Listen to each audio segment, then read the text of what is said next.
First off, I have to welcome you virtually to Las Vegas, which is sometimes known as Sin City. We'll talk a little bit about that and how it influenced my decision. I have to tell you that we are now, most people don't know, Las Vegas is over 2 million, almost 3 million people. But you probably know other little facts about Las Vegas. The Rangers are coming here. That plays a lot into a little bit of, somewhat into what I'm about to talk about. And that's the fact that we're called Sin City for a reason.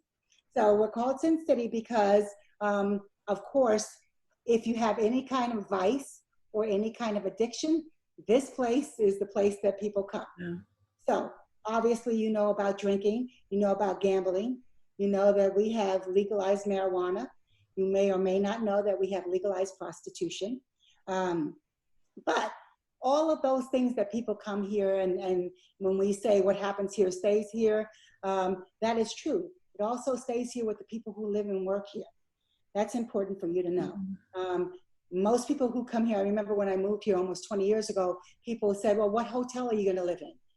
They didn't realize that there's a whole thriving community. As I mentioned, almost 3 million people now who live in Las Vegas proper. So all of us are within 15 minutes of the strip that many of you have come to know. And many of us come here, a lot of people come here hoping to reinvent themselves. And for quite a while, Las Vegas was the place to be able to do that with ease. They also come here with some of the same vices that I mentioned that we support here.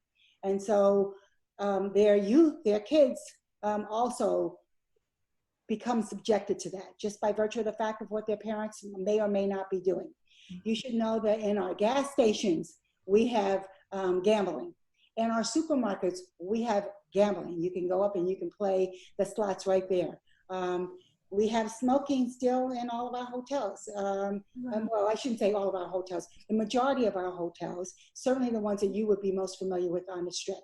So, you know, there used to be a saying that the people who work here, there's a reason why they get paid a fairly decent salary, some of the best in the world, but they get paid to do so when they're young, right? So a lot of our students do not go on to college, unfortunately, but because of the seductiveness of being able to go and work on the Strip for relatively good money, to drive a relatively good car, and for a while there to be able to live, housing costs were relatively low.